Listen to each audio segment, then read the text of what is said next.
Okay, so this is Creality's new updated slicer to Cura. This gives you a lot more features. So with this feature, I'm able to do something humongous, which is I'm now able to cut files. Now I know there are other softwares like Mesh Mixer, so on and so forth that you can use, but I'm on a Mac, so I'm limited. So I can split files. You can still mirror, hollow them out. You can change the distance. You can drill. So that's a huge one. For files like swords or blades, you can actually now drill holes, so that way you can actually use different dowels to go inside those to make them a little bit more sturdy. And you can create clones. So much more stuff that goes into this, but we're just going to focus on the helmet. So this is the Battlestar Galactica helmet. You can check out this video here. We're actually finished one out, but I didn't add all the lights, and some of the side accents aren't staying attached, so I'm just going to make this a little bit better. So first things first, I can print this out in one shot. This helmet I'm not looking to make wearable, because this Battlestar Galactica helmet, to do that, what I typically mention is the entrance of your head, and this is very weird here. If you have ever made like a Power Ranger helmet, you know what I mean. You kind of have to slice those off in the back, so that way they're actually wearable, because the dome spot where your head actually would enter is just too small. So that's what we're going through with here. So I'm just going to show you guys the cuts that I made and how I orientated and the time that it took. So let's go ahead and hit the splice tool or the cut tool. This already comes out in basically a good area. What I'm trying to make sure is that I get a cut on this like inside area, not these lines here, because these thicker areas are going to be all painted black, and you know anything that's painted black usually hides what you're putting there. So I'm going to make a cut right about here. Now of course these lines, I can't miss those completely, but we're just going to do what we can. So we're going to hit the start split there. And what I like about this, other than slicer, which I was using before, it's a much more accurate cut. Everything lines up a lot easier. So we'll go ahead and remove this top piece. And basically this is how I printed out the orientation for this helmet here. I like the new tree supports that they have. They have tree supports and they have like strong tree supports. I found that regular tree supports just work perfectly fine. So let's go ahead and make the slice. One thing that I love about this K-Max is just look at that print time, 6 hours. This is going at about 350 millimeters a second. This is with no supports though. So let me show you with supports. Alright, so now you can see the difference with supports. It's a 5-hour difference, about 11 hours and 39 minutes, which at this scale, this with this amount of supports on my CR10S, this would take over a day for sure, probably close to 2. So being able to spit these helmets out this quickly and with good support, that is such a game changer. So let's go ahead and look at how I did the top. And as you can see, for the top, we're going to use about 10 hours for that. Now this is what's called the bowl method. The reason I recommend to do it in this method is because if I have this basically flipped upside down or the other way, everything on the inside of this helmet, to completely finish this dome with supports, it's going to be a whole lot of supports that you don't really need, and it's going to take up. Now some people say that typically you'll get like a ring on the top of the helmet that you see here from printing in this method, and some people don't want that, but I mean it's a small sacrifice. I mean, look at the inside of this helmet. All of this would need support. So again, to skip all of that, I flip it upside down and do this bowl method, and then from there it's just sanding. Now you'll see in the time lapse that I did print this without tree supports. I printed this out with regular supports, so this is why I recommend tree supports, because it uses a lot less support and it's a lot faster. So only 10 hours for this orientation, and it's something that's going to print out firm.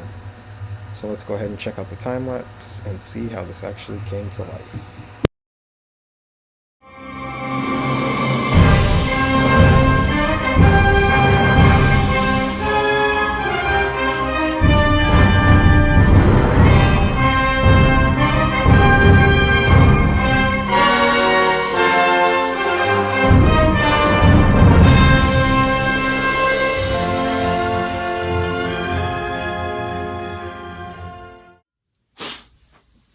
Alright, so as you guys can see, we got some LED lights, We got some batteries. We got where we're going to connect those batteries.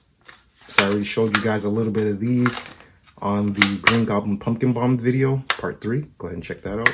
And we got some solder, or some solder, however you want to say it, to actually connect these lights to the power and to everything else.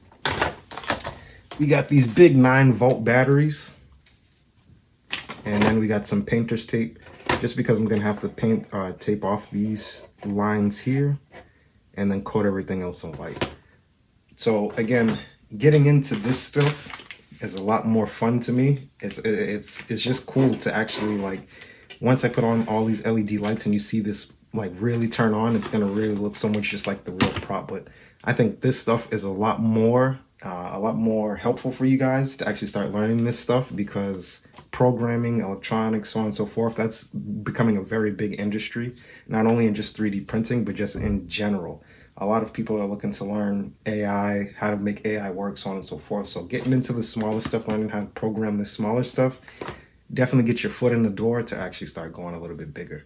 So let's go ahead and start painting, taping these off, and then start setting up how we're going to do these lights, get the batteries in, and make this thing look real. I also have the smaller pieces printing out now, so those will be here as well. Okay, so now we need to hide that line. So to do that, I basically have a 2-part method. First, we're going to put some Bondo on there. This is just regular Bondo.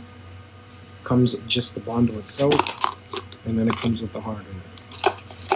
After that settles and dries, I have some spot putty that I'll then hit it with.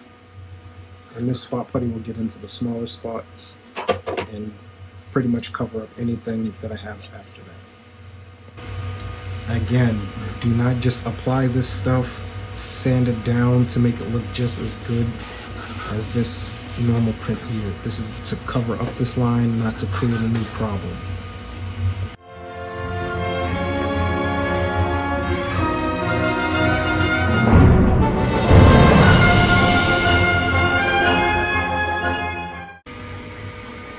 Now we have a solid looking print.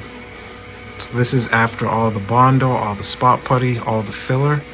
You did see me putting some at the top. That's just because there was like a little bit of rings from, again, printing in the bowl method. So I knocked that out as well. This is looking amazing. Again, this is what you want your prints to look like before paint. Anything that you can see, any imperfections, if I see an imperfection here, more than likely I'd see that imperfection through the paint as well. Unless I'm using black, which I'm going to be using here on these pieces here. So that's why I said, that's why I made the cut where I did, so that way anything that did show like minor, it would be hidden as well. And just to look at for the tools, my handy dandy soldering iron. I'm going to try to use some magnets this time to keep in all the greebles. You already know that I use my Bondo and spot putty and my sandpaper. I think I mentioned this in the Batman Who Laughs, but this flat gray primer as like the final layer, just like slowly coating that on, it gives like a real flat kind of look. It's really good. I really like it. I'll use filler primer first, which gives like a more tacky finish, and sand everything from there. And then once I'm good at that stage, then I'll just like layer this flat gray primer on, which again looks beautiful. So now let's go ahead and step into the paint process, and then after the paint process, I'm going to show you how I'm going to attach those small greebles, the emblem, and the lights. Let's get to it.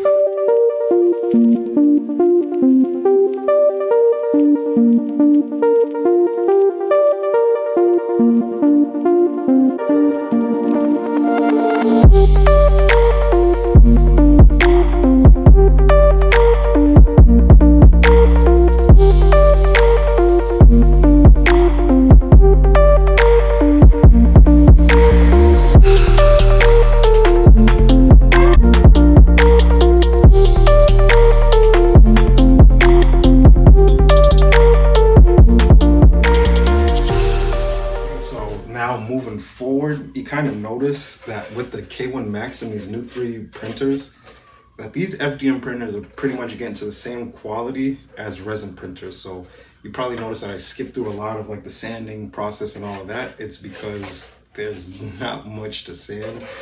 Everything comes out pretty perfect. So with that being said, we're stepping into a new age where you really don't have to sand. So now what I'm going to start to show you guys is more electronics, adding more things to the helmet to make it more realistic. Because again, no more elbow grease. Okay, so as several of you guys know, it is a pain to use these kind of paints in the wintertime. A pain in the neck. Right there in the neck, to be exact. So today's actually a good warm day out, so I'm actually taking advantage of this day to get everything painted. But before we do that, we just got to do a couple things. So this helmet is not going to be majority black. I do have to paint off some of the L shapes that you see here. Everything else is going to be the white. I use black as a base undercoat because the cream undercoat that I have, or the main cream color, just seems a bit too bright to me. Now there are different colors that I could have gotten to get a little closer. I think Tamaya has a pretty close color, but I don't like ordering stuff and then waiting. So I'm just going to come up with my own solution here. Let's get to it. Let's mask this off.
Okay, so as far as the main helmet, we are just about done. All we need now is just the smaller greebles and accents to go on there. Now, as far as like I was mentioning with the lights, I actually found that I had a whole nother roll of LED lights. So I'll still like give you guys like a basic rundown, breakdown of how you can cut the LED lights and put them together basically. But as far as attaching these, I mean, this is a lot just for that little bit of helmet. So yeah, I'll figure out what I'll do with this, but let me show you guys what you would do in order to solve it. Okay, it might be a little, no, it's good like this. All right, so you see how you have the ground, you have the DI, and then you have the 5 volt. Now, as you see, I have a 9 volt battery, so that could cause an issue. I won't get too much into how you like take that down from a 9 volt to a 5 volt. That's just a bit too complicated. There are other batteries that I have, like I use for the Green Goblin Pumpkin Bomb, that already come 5 volt. So just make sure that you keep an eye on that, so that way you have the same voltage going to the same power. As far as that, you already see my copper wires are exposed, so the black and red. Basically, all you want to do is find out which one is the ground, put it to the ground, and on some LEDs, it'll actually not only just show you the ground and the voltage, it'll actually have like different sections for red, green, and blue RGB. So that way you can mix and match each color by hot wiring these. So let me go ahead and shut up and show you. So basically, like I said, you want to find the ground and find the positive and just basically touch them on. So the black is the ground and then the voltage is the red. And as you see, as I touch those, we got light. Why it's not doing the whole strip? Probably because somewhere on this cut or something, I might have done something wrong. Let me go up a little bit more. I'm not sure why that's happening. That's very weird. I promise you that wouldn't happen to you. But just really simple as that. From there, I can either just use some electrical tape and just put that on there, or just heat up my soldering iron with the solder and just put it on the tips. Make sure it's touching and then solder it on like that. Heat shrink to cover it. It's very, very simple. Again, there are other connections that you can find other than this. And usually on the wire itself, you'll see the color patterns in which you should follow. So here, again, you have the main connector, and then it gives you the colors to actually follow to do this. But again, you can see that it's super simple. Like I said, usually they have like a little film over this connection port, but this one is just straight, it's straight out. So there's nothing protecting it. So heat shrink is always good, or electrical tape, so that way nothing touches it or fries this. But it's literally that simple.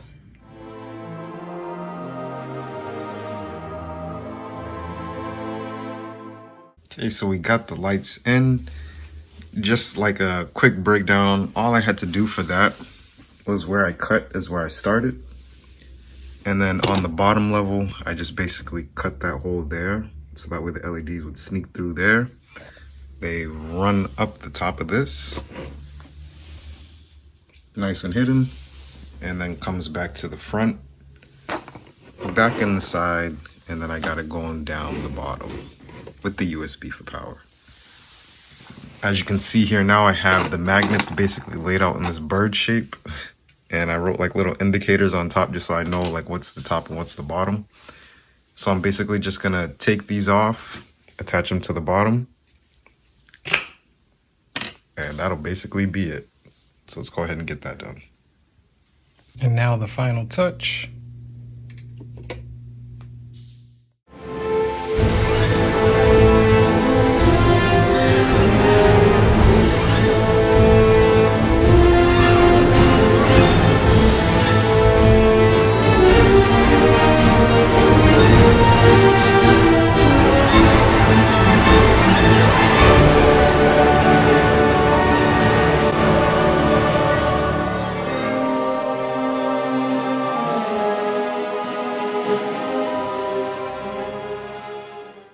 And that is it for this one, guys. This one is not for me. As you know, in part one, I made this for my dad. This one is a special thing to me because this is a show that me and him actually bonded over. Kind of showed me a little bit into his childhood, so I definitely can't wait to get this to him and show him the actual the finish and final product. So typically I post shorts. Not until this video goes out will I post those because I want him to wait to actually see everything. So I can't wait for that, guys. In the meantime, definitely hit the like and subscribe button to stay tuned for more. As always, these creations are what inspire me, but what will inspire you to grab a 3D printer of your own and bring something to life for somebody else. I can't stop looking at it. In the meantime, while I gaze at this, check out this sneak peek for what's coming next.